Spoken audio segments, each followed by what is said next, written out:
Pemirsa, dua orang wanita ditangkap aparat kepolisian Polres Pelabuhan Tanjung Priuk karena diduga melakukan perdagangan wanita untuk dijadikan sebagai pekerja seks komersial.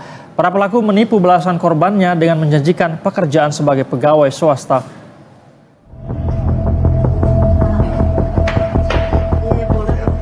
Wanita berinisial SM ini tak berkutik saat anggota Satreskrim Polres Pelabuhan Tanjung Priuk mendatangi kamar apartemennya di kawasan Jalan Yosudarso, Sunter, Jakarta Utara.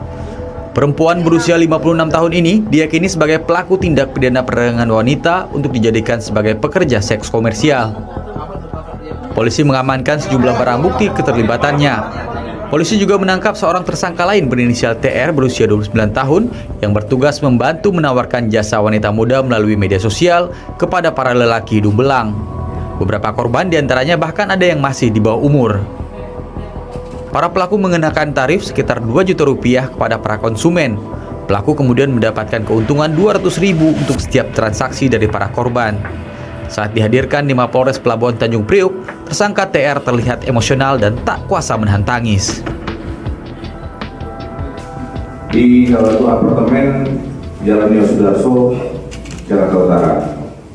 Adapun tersangka yang kita amankan ada dua orang, SM 56 tahun yang berperan sebagai pelaku utama perdagangan orang. Kemudian yang kedua TR 29 tahun, wira swasta berperan sebagai yang membantu pelaku perdagangan orang. Modus operandi tersangka ini, pelaku menawarkan dan mencarikan pelanggan untuk pelayanan seksual.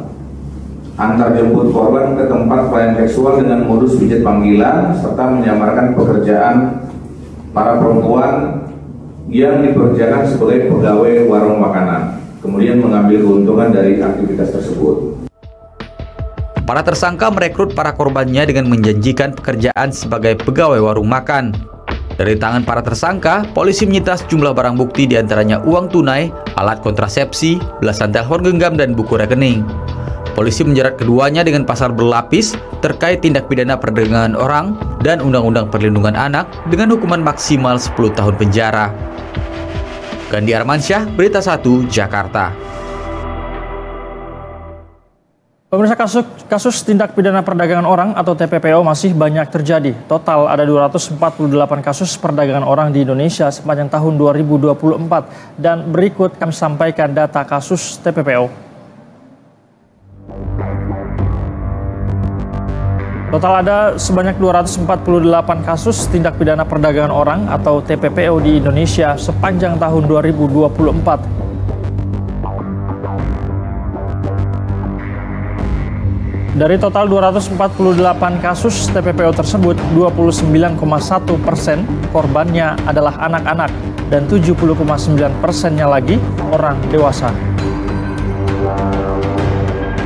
Untuk pelaku tindak pidana perdagangan orang, 64,8% pelaku tidak dikenal, lalu kemudian 19,1% pelaku adalah keluarga sendiri, kemudian 8,6% pelaku memiliki hubungan kerja dengan korban, dan 7,5%-nya lagi komunitas, termasuk guru, tokoh agama, aparat penegak hukum, serta pegawai negeri sipil atau PNS.